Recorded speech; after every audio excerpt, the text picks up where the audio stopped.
की तरफ से रॉकेट दागे गए हैं। इजराइल को निशाना बनाकर रॉकेट दागे गए हैं। इजराइल ने आयरन डोम एक्टिव कर दिया है। इजराइल पर हिजबुल्लाह का रॉकेट हमला हो गया है। हिजबुल्लाह का पलटवार, इजराइल पर रॉकेट हमला। दक्षिणी लेबनान से रॉकेट दागे गए हैं। हिजबुल्लाह का इजराइल पर जवाबी हमला है। इजराइल ने अपने पूरे आयरन डोम को एक्टिव कर दिया है, जिसने इंटरसेप्ट किया दक्षिणी लेबनान की तरफ से।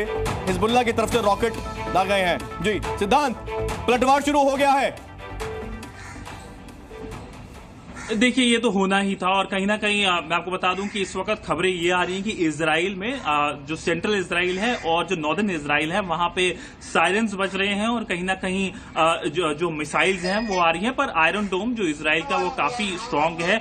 पिछले साल हमने देखा था कि जब टेरर अटैक हुआ था उसके बाद हमास की तरफ से भी बहुत सारे जो मिसाइल्स हैं गाजा पट्टी से इजराइल की तरफ दागे गए थे और उस वक्त जो इजराइल का जो एयर डोम है उसने एक इंपॉर्टेंट रोल प्ले करा था। पर कहीं ना कहीं अब देखने वाली बात होगी जियोपॉलिटिक्स की और क्या एक तरफ से इंपैक्ट होगा रीजनली। मैं आपको बता दूं कि इस वक्त जैसे शिवांगी ने जिक्र करा, एयर स्पेस की बात करी, वो काफी क्लियर हो गया है इजराइल और लेबनान और सीरिया के ऊपर से। इसके अलावा जियोपॉलिटिकली ये लाजमी है कि इस्लामिक कंट्रीज एक तरफ से एक ओआईसी स्टेटमेंट जारी करेंगे और कहीं ना कहीं एक काफी बड़ा दबाव और प्रेशर आने वाला है। अमेरिका का क्या रुख होगा ये देखने वाली बात भी जरूर इंपॉर्टेंट होगी, क्योंकि मैं आपको बता दूं कि अमेरिका में होने वाले हैं चुनाव अगले एक महीने में और कहीं ना कहीं क्या एक स्टांस प्रेसिडेंट बाइडेन लेंगे और प्रेसिडेंशियल कैंडिडेट्स डोनाल्ड ट्रंप और कमला हैरिस लेंगी, वो देखने वाली बात होगी। तो कहीं ना कहीं बड़ा फोकस यही है कि क्या सिचुएशन और खराब होगी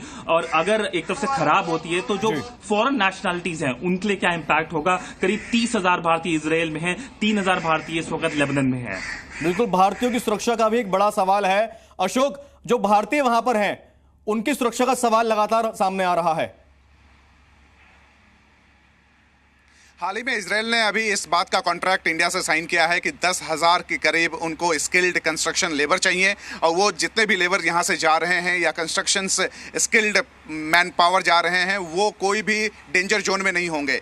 लेकिन एक कंसर्न रहता है, भारत हमेशा से इस बात की तास्दीक की है कि अगर कोई भी भारतीय अगर किसी भी कंट्री में फंसा हुआ है तो उसको भारत सुरक्षा देगा, उसको लेकर आएगा। और यही वजह है कि भारत ने कई बार इस तरीके के ऑपरेशन चलाए हैं। ऑपरेशन गंगा सबको याद होगा, इजराइल में, रशिया में, सबको बाहर निकालने का काम भारत सरकार ने किया है।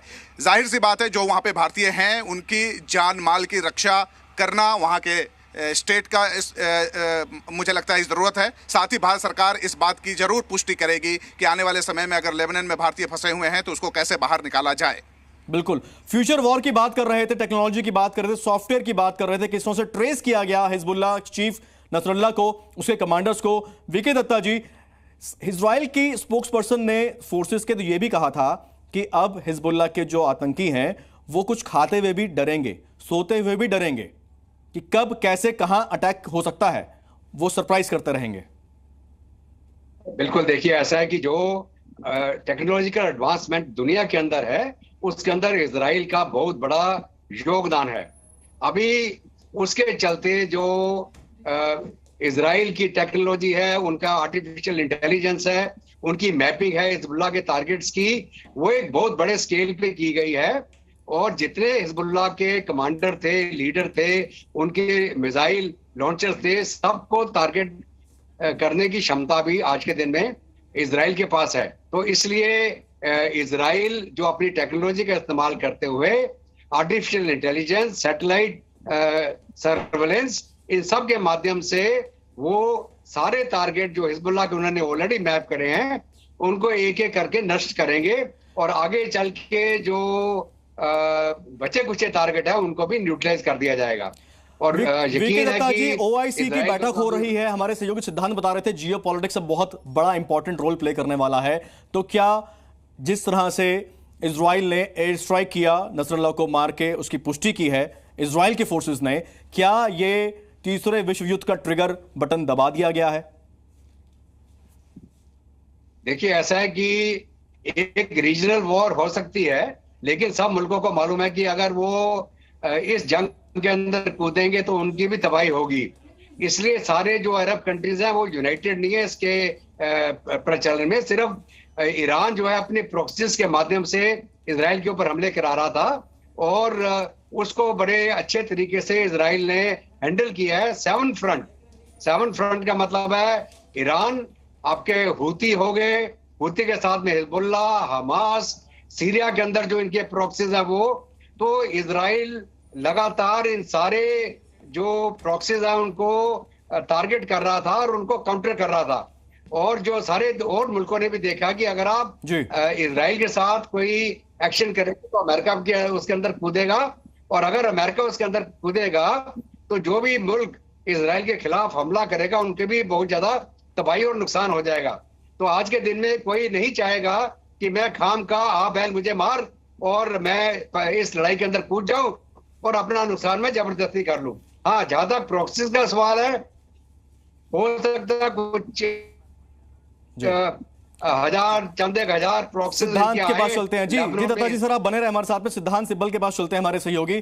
सिद्धांत, जिस तरह से बताया कि अभी आईओसी की बैठक बेशक हो रही है, लेकिन इजराइल का जो पलड़ा है वो भी हल्का नहीं है, तो ऐसे में किन किन देशों से ज्यादा उम्मीद लेबनान को रखनी चाहिए? या जो प्रॉक्सी वॉर जैसे दत्ता जी बता रहे थे, हूती से खतरा है, हमास से खतरा है, तो किन चीजों से ज्यादा बड़ा खतरा है इजराइल को? देखिए, इजराइल के पास बैकिंग है वेस्ट की और अमेरिका की बैकिंग है। और अगर हम लेबनान की बात करें तो लेबनान में जो ग्रुप्स है, हिजबुल्ला जैसे ग्रुप हैं, उनको लेकर अगर बात करें तो ईरान की बैकिंग है। तो कहीं ना कहीं वेस्ट वर्सेस जो वेस्ट एशियन पॉलिटिक्स है वो होने वाला है। हमने ओआईसी की जो एक तरफ से बैठक है उसकी बात करी, और कहीं ना कहीं ओआईसी से मेरे को यही उम्मीद है कि एक जॉइंट स्टेटमेंट आएगी। इसके अलावा ज्यादा कंक्रीट एक्शन नहीं आएगा, क्योंकि कहीं ना कहीं एक तरफ से डिवाइड वेस्ट एशिया में भी है। हमने देखा ईरान वर्सेस सऊदी अरेबिया एक डिवाइड था, और कहीं ना कहीं एक कंसर्न्स भी है अरब कंट्रीज के अंदर, तो उसको लेकर भी हमें देखने वाली बात रखनी चाहिए। और कहीं ना कहीं एक तरफ से एक जॉइंट कॉल जरूर आएगी ओआईसी से, पर फोकस यही होगा कि कैसे सिचुएशन जो अभी वेस्ट एशिया में बनी हुई है उसे डिफ्यूज करा जा सके। Z News.